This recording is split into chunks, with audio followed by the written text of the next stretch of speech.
सबसे पहले बुलेटिन में बात छत्तीसगढ़ में कोरोना के आंकड़ों की, जो कि डराने वाले हैं, चौंकाने वाले हैं। छत्तीसगढ़ से ये डराने वाले आंकड़े सामने आ रहे हैं। बात करें 24 घंटों की, तो 24 घंटे में 9,921 कोरोना मरीजों की पुष्टि की गई, जो अपने आप में अब तक का सबसे बड़ा आंकड़ा प्रदेश का। छत्तीसगढ़ में 24 घंटे में 53 मरीजों ने दम तोड़ा है कोरोना संक्रमण की वजह से। वहीं अगर बात करें रायपुर की, तो रायपुर से 2821 मरीज, तो इधर दुर्ग से 1838 मरीजों की पुष्टि की गई। सबसे ज्यादा इन्हीं दो जिलों में मरीज सामने आ रहे हैं। वहीं छत्तीसगढ़ में 24 घंटे में 1552 मरीज हालांकि डिस्चार्ज भी किए गए, लेकिन एक्टिव मरीजों की संख्या पिछले 5-6 दिन में तेजी से बढ़ी है। एक्टिव मरीजों की संख्या की बात करें तो 52,445 एक्टिव मरीज इस वक्त प्रदेश में, जिनका इलाज जारी है। अब तक 3,86,269 संक्रमित हो चुके हैं। वहीं अब तक 4,416 मरीजों की प्रदेश में मौत भी हो चुकी है। स्वस्थ होने वालों के आंकड़े की अगर बात करें तो 3,29,408 मरीज हालांकि अब तक स्वस्थ हो गए हैं। एक नजर में ये जल्दी से आप आंकड़ा देखिए, 9,921 मरीजों की पुष्टि बीते 24 घंटे में हुई है।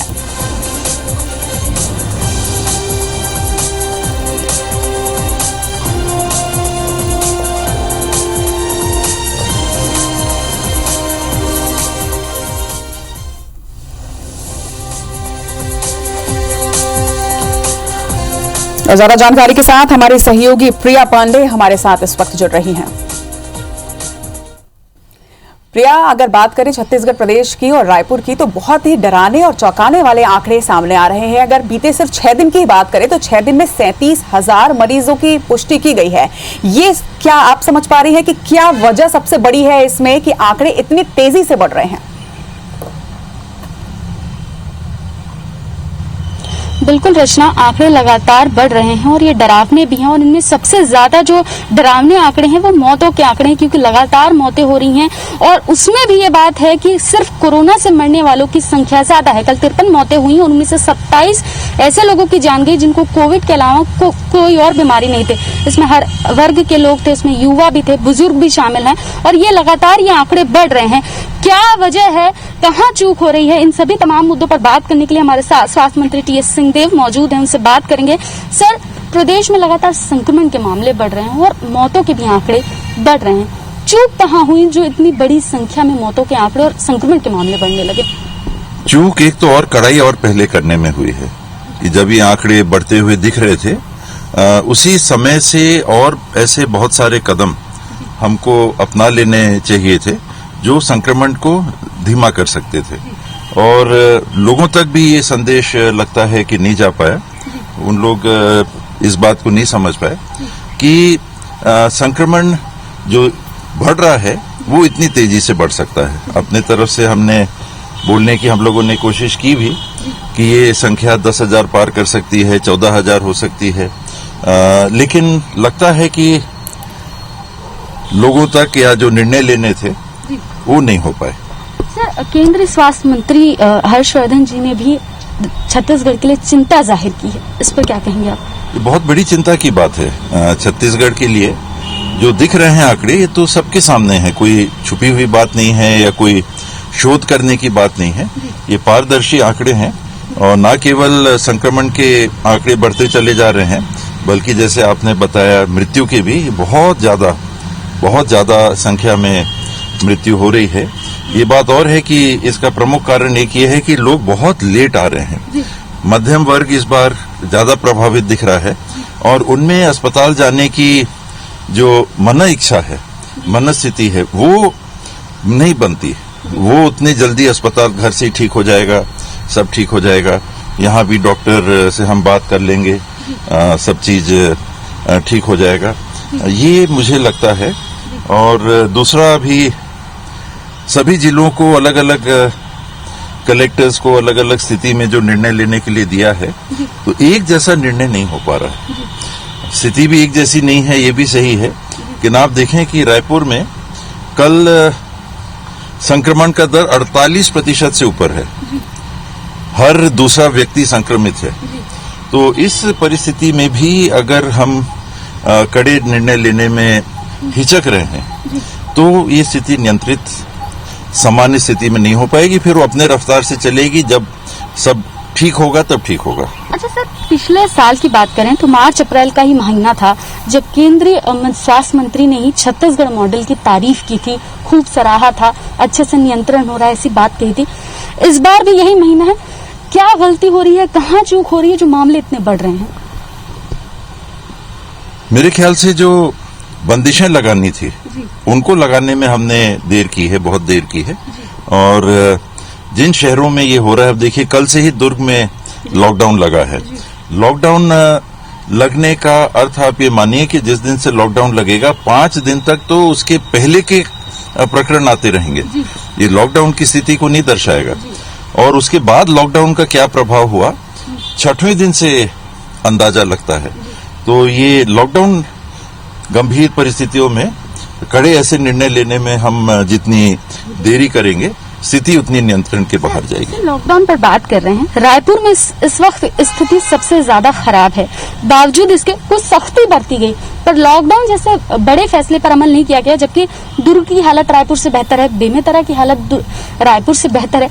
इन जिलों में लॉकडाउन तो लग गया, रायपुर में क्यों लॉकडाउन नहीं लगाया जा रहा और उस पर विचार क्यों नहीं किया जा रहा है? विचार तो जरूर होता होगा। हर बार हम लोगों ने भी अपने तरीके से बात को सामने रखने की कोशिश की है, लेकिन जो बात आई पिछले लॉकडाउन के बाद भी कि बहुत लोगों को कहीं नुकसान भी हो जाता है, रोजी का भी सवाल आ जाता है, व्यवसाय पे भी फर्क पड़ता है, उद्योग पे भी फर्क पड़ता है, अर्थव्यवस्था पे फर्क पड़ता है। इन बातों को मुझे लगता है कि ज्यादा तरजीह मिल गई इन परिस्थितियों में बनस्पत कोरोना के प्रसार को रोकने में। किसी को ये नहीं मालूम रहता है कि स्थिति कैसी बदल जाएगी। आप देखें कि मार्च के ही पहले सप्ताह में ये संक्रमण का दर 1% से कम आ गया था और 1 महीने के अंदर ये 20% से ऊपर चला गया। 20 गुना ज्यादा 1 महीने के अंदर ये बढ़ गया है। तो प्रारंभिक संकेत जो थे उनको हम देख के शायद समय पे निर्णय लेने में कुछ देर हुई। सर, जो विशेष एक सवाल यहाँ पर हमारा भी है, मौतों के आंकड़े बढ़ने की बड़ी वजह यह है क्योंकि लेट जी प्रिया, आप इस वक्त स्वास्थ्य मंत्री के साथ हैं। एक सवाल यहाँ पर यह भी उठ रहा है कि प्रदेश में स्वास्थ्य सुविधाओं की स्थिति क्या है, क्योंकि मरीज जो है वो मरीज जब पहुंच रहे हैं अस्पतालों में तो अस्पतालों में बेड्स फुल हैं, आईसीयू फुल हैं। तो जब आप स्वास्थ्य मंत्री के साथ हैं तो उनसे एक सवाल ये भी जरूर करिएगा कि स्वास्थ्य सुविधाओं की स्थिति इस वक्त प्रदेश में क्या है।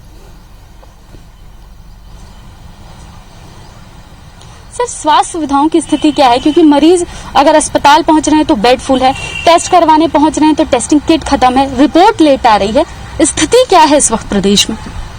स्थिति अलग अलग जिलों में अलग अलग है और जिन जिलों में संक्रमण का दर बढ़ा हुआ है और काफी बढ़ा हुआ है और बड़ी संख्या में लोग संक्रमित आ रहे हैं, वहां दबाव बहुत ज्यादा है।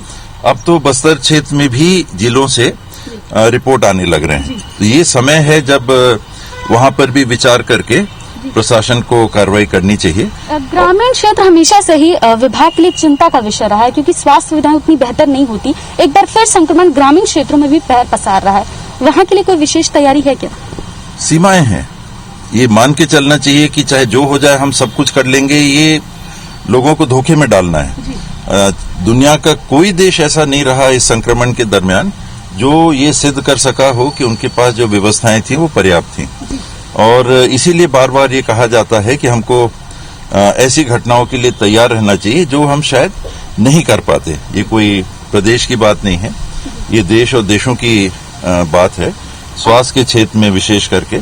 और बहुत दबाव है बड़े शहरों में, क्योंकि रायपुर में केवल रायपुर के प्रकरण नहीं आ रहे, रायपुर में आसपास के और पूरे प्रदेश के, यहाँ तक कि एम्स में तो दूसरे प्रांतों के भी लोग आने को करते हैं। तो यहाँ की सीमित सुविधाओं पे और ज्यादा दबाव। सर, अंतिम सवाल मेरा आपसे, क्योंकि जो विशेषज्ञ हैं वो कह रहे हैं कि टेस्टिंग लेट हो रही है और टेस्टिंग की रिपोर्ट जो है वो लेट तक पहुंच रही है, लोगों को 6-6, 7-7 दिन का इंतजार करना पड़ रहा है, उसके बाद रिपोर्ट मिल रही है। और बड़ी वजह है जो मोर्टेलिटी रेट बढ़ रही है उसकी। कई विशेषज्ञ होते हैं, एक कहता है पूरब चलो, एक कहता है पश्चिम को चलो, एक कहता है उत्तर ठीक है, दूसरा कहता है नहीं दक्षिण। तो बात विशेषज्ञों की नहीं है। टेस्टिंग की रिपोर्ट हर जगह देर से आ रही है ऐसी भी स्थिति नहीं है, 6-6, 7-7 दिन लग रहे हैं ऐसी भी स्थिति नहीं है। अपवाद के रूप में कहीं ऐसा हो रहा हो, एक आध बार कहीं ऐसा हुआ हो, मैं इसके बारे में मना नहीं कह सकता, इनकार नहीं कर सकता, लेकिन अमूमन टेस्टिंग में इतनी देरी हो रही हो ऐसा नहीं है, और टेस्टिंग भी जितनी बढ़ी है इतनी टेस्टिंग छत्तीसगढ़ में भी पहले नहीं हुई है। कल ही आप अगर देखेंगे तो करीब 48,000 टेस्टिंग की गई, जिसमें 9,921 लोग कल संक्रमित पाए गए। आने वाले समय में क्या लग रहा है, स्थिति कैसे कंट्रोल की जाएगी? आने वाले समय को लेकर क्या कोई विशेष प्लानिंग है? कैसे क्षेत्रवार निर्णय लेने होंगे, कड़े निर्णय लेने होंगे।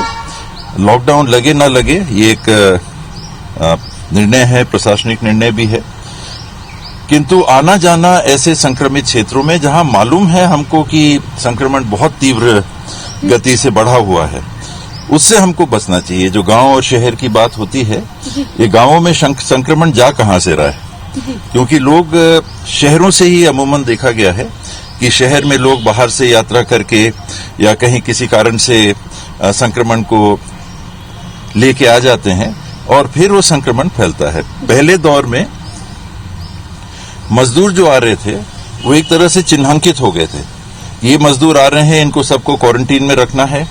7,10,000 से ज्यादा लोगों को क्वारंटीन में रखा गया था और चिन्हांकित लोगों को क्वारंटीन में रख के एक व्यवस्था बन सकी थी। अभी कोई किसी को पता ही नहीं है कि कौन कहां से आ रहा है, कैसे संक्रमित होके आ रहा है। कल ही देखिए हमारी। सर, क्या लग रहा है स्थिति कब तक सुधरेगी? क्योंकि अब लगातार स्थिति रोज खराब हो रही। कल इससे पहले 7,000 केसेस थे, एक ही दिन में 2,000 केसेस और बढ़ गए। स्थिति कब तक सुधरेगी? जब तक कड़े कदम हम नहीं ले पाएंगे तो स्थिति को नियंत्रित कर पाना फिर उम्मीद जल्दी नहीं करनी चाहिए। बिल्कुल। तो स्वास्थ्य मंत्री टी.एस. सिंहदेव हमारे साथ हैं, जिन्होंने बताया कि इस वक्त जरूरी है कड़े कदमों की, कड़े नियमों की और उसका सख्ती से पालन होने की। लॉकडाउन कोई विकल्प नहीं है, लेकिन हाँ, जब संक्रमण के मामले लगातार बढ़ेंगे तो ऐसे सख्त कदम भी सरकार को उठाने चाहिए। बिल्कुल रचना। चलिए, इन तमाम बातचीत के लिए आपका बहुत बहुत शुक्रिया प्रिया।